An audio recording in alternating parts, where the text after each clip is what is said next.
Hello and welcome to the virtual hot seat section of the B2B Growth Think Tank. Now, joining me today to help a fellow business owner out on the virtual hot seat is co-founder of Projection Hub, Adam Hoeksema. Now, Adam, welcome to the virtual hot seat. Glad to be here. Awesome. So, right, today's challenge, and for those that have, maybe this is your first time listening, what we do is we take a challenge or a question or an opportunity from a listener. And if you want your challenge featured on the show, you can simply send it in to thinktank at thinklikeafish.co.uk. So today's challenge that we are going to sort of brainstorm and talk around is we are having a big challenge around hiring at the moment. For each position, we probably receive around 300 plus applications, and between reviewing CVs, cover letters, setting projects, having phone interviews and in-person and today video, I'm assuming, interviews, we probably spend upwards of 40 hours finding each hire. We have started using a recruiter, which has cut the time that we spend to around 10 hours, but we're now paying a good amount in fees. Do you have any idea on how to improve things in this area? So, Adam, you've been running business for a while. I'm assuming you've done some hiring. What is your first sort of thoughts on this situation? Because I don't think it's a uncommon place that people find themselves in, is it? Yeah, I have done quite a bit of hiring, both for my business Projection Hub. I've also served as the executive director of a small business lender and hired quite a few people through that. And I think I'll kind of take from my experience at the business lender. I think really what worked best for us was referrals from other staff. We had one of the things that we had the benefit of is that a couple of our staff members were professors at a local college. And so they had students in their class. And they got to see which students performed well and would probably make for good employees, and were able to refer those students to be maybe start as interns. And we've had a lot of folks that have started as interns and then turned into full-time employees. Yeah, I definitely. have not had a lot of luck when I just post a job and get a whole bunch of random resumes. It just seems like, boy, I end up hiring the person that's somehow connected. I kind of hate that, but that's what seems to happen. Yeah, definitely. And I mean, I've found that really there isn't a lot of difference between finding good team members, finding good staff, than there is to finding good clients. I really don't think there's a huge difference in terms of, obviously there are nuances and there are actual things that go into it that will be slightly different, but the approach shouldn't be that different. And what I mean by that is you are marketing for staff, you are marketing for team members.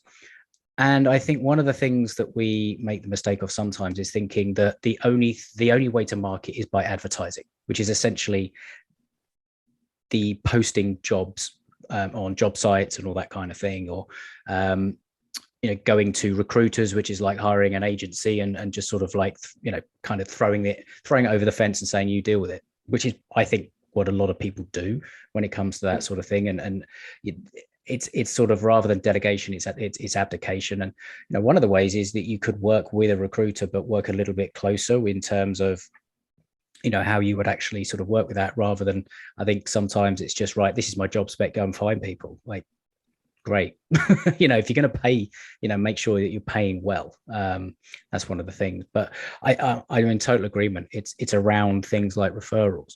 A referred client is much easier to ultimately work with. They tend to make decisions quicker and all the rest of it, because they are the type of client that has been referred by the client you already like working with, right?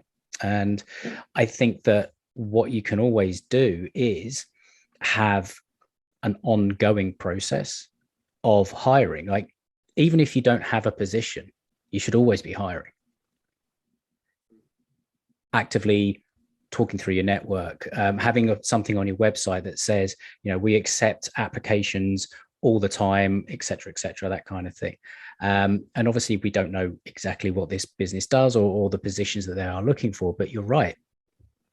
Interns, that's a great way of sort of, getting some help, giving them some experience as well. I think there's some really, really good things in there as well.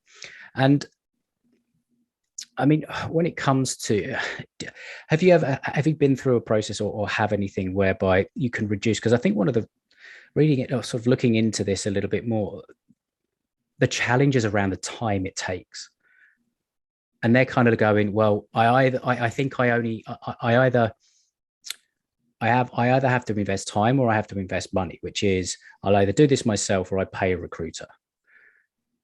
Have you got any experience of how to reduce the time that the hiring process can take? Yeah, I have, we've used LinkedIn fairly often to post a job and then, get applicants. And a lot of times I will just try to ask some deal breaker questions before interviewing, and, ask about compensation or ask about, how many hours they want to work. If it's, sometimes we're hiring for a part-time role, we really need someone that can commit at least 20 hours, or something like that. So that's one way. And, I've been able to quickly weed out without having to interview. I think also I'm just picky about who I interview. Because I really don't want to interview many people because of the time, And so a lot of times if I'm ready to interview, it's because I'm pretty much ready to hire, unless you just really botch the interview, based on what I've seen on paper or your experience or checked your previous work or your portfolio, that sort of thing. Yeah, I mean, one of the other things that comes to mind as well is, do you always have to, I mean, obviously we don't know what this company is, but do you have to hire?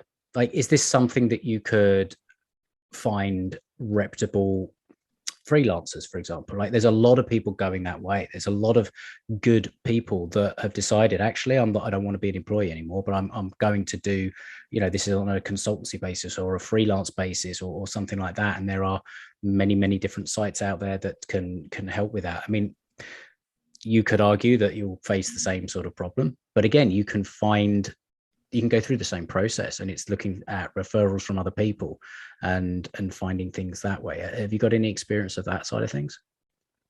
Yeah, I've used Upwork as a place to hire freelancers. And I've been pretty pleased with that most of the time. I think you're right that a lot of times I might feel like I have lots of work for somebody to do, and I need to hire an employee because I can't do it all. But I think you're right. I might be better off getting experts. And that's what you can do with something like Upwork is, split the one job that you might get someone mediocre in 3 different areas, split into 3 small contractors, and you might end up getting an expert for all 3 instead of someone mediocre. So yeah, I do agree with you. I think that's a good approach. Oh, well, I mean, there's lots of sort of thoughts in there, and I don't know whether we've sort of necessarily solved this challenge. I don't think you ever solve the challenge of hiring. I think it is unfortunately one of those things that is just a constant, especially in a growing company or, a company where there is high turnover, which is another thing all on its own. It's like, well, if you're constantly having to hire, then maybe, and it's not because you're growing, maybe you've got to look at your culture or what it is that you're sort of doing within the business that is causing the turnover in the first place, because it is a headache. Hiring is a headache, and it can get expensive and time consuming, as this person is finding out. So thank you very much, Adam, for your for your input and your knowledge and expertise. Absolutely, yeah. And just as a reminder, the website is projectionhub.com. If people want to check out what you do there, just give us a quick overview of what it is you guys do. Yeah, at Projection Hub, we help entrepreneurs create financial projections, oftentimes for raising capital from investors or for banks, or just for internal planning as well. Great stuff. Well, Adam, thank you ever so much for joining me, and have an awesome rest of your day. Absolutely. You too. Thank you.